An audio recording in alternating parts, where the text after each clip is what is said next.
If this feels normal to you, that's the problem. You wake up exhausted. You drink liquid anxiety just to feel human. You sit in a chair that's slowly ruining your spine for 8 hours. You come home too tired to do anything you actually enjoy. And then you go online and call it living your best life. That's not adulting. That's Stockholm Syndrome with a 401k. And the wildest part, you defend it? We all do.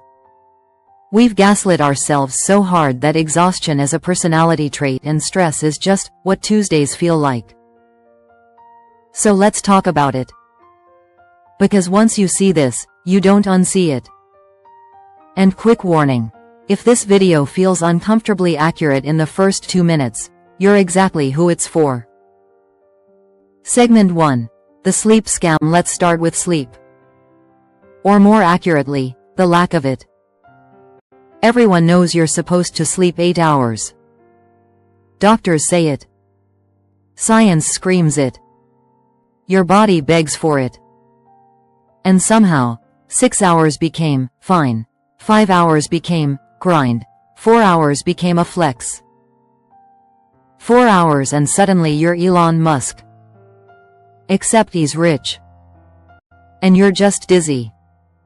We've convinced ourselves that being tired means you're doing something right. That rest is optional. That sleep is a luxury you'll earn later. You'll scroll for 40 minutes before bed watching strangers romanticize lives they're also lying about, then wake up confused why your brain feels like static. You'll say yes to things you hate and then act shocked that you're exhausted.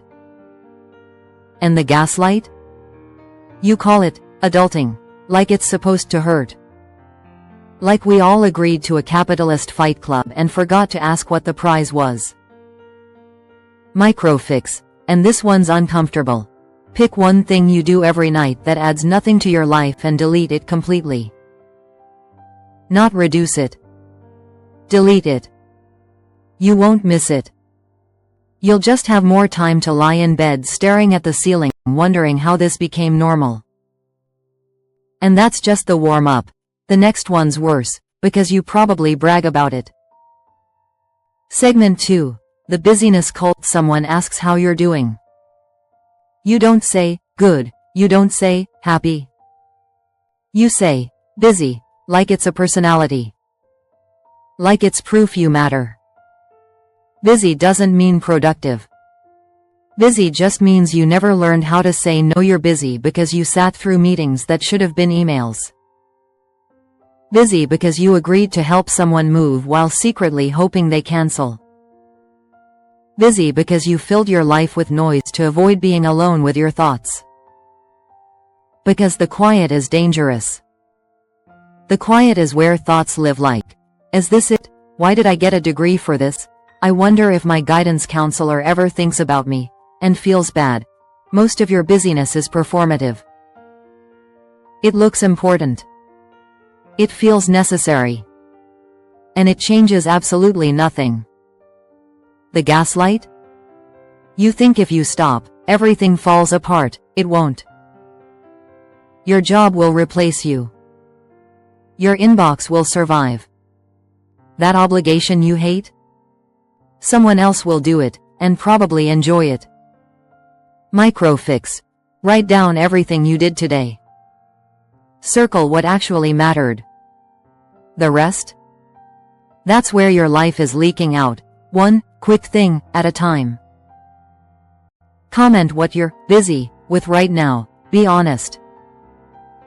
We're all lying to ourselves anyway. And if you think this doesn't affect your money, oh, it does. Segment 3. Paying to survive your own life. Let's talk about convenience. You pay $18 for a salad, delivered. $18. For leaves. You subscribe to meal kits so you don't have to think. You hire cleaners because you're exhausted from working to afford cleaners. You're not buying convenience. You're buying relief from a life you don't have time to live. Read that again. You work to afford the shortcuts you need because you're working. You're paying admission to your own hamster wheel.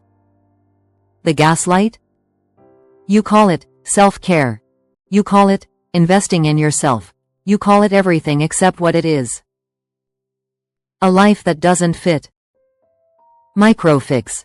Pick one thing you pay for purely out of exhaustion. Do it yourself once, not forever. Just once. If it ruins your life, fine. But most of the time, you'll realize you weren't too busy. You were just fried. If you're watching this while eating delivery food, like the video. I see you. I am you. And speaking of being fried, segment 4, stress as a personality. When's the last time you weren't stressed? Not less stressed. Not manageable stress. Actually not stressed, exactly. Stress isn't the exception anymore. It's the baseline. You wake up stressed. Commute stressed. Eat stressed. Go to bed stressed. Your stress has stress. And when someone asks how you are, you say, just stressed, like it's weather. Like it's not your body begging for help. The gaslight? You think being calm means you're lazy. That rest has to be earned. You apologize for days off. Like being human is an inconvenience. That's not adulthood. That's a hostage situation. Microfix. Next time you say, I'm stressed, ask yourself if it's actually stress. Or if you just never stop. Most of the time, it's the second one. But even knowing that, you probably won't change anything, because of this next one. Segment 5. That's just how life is.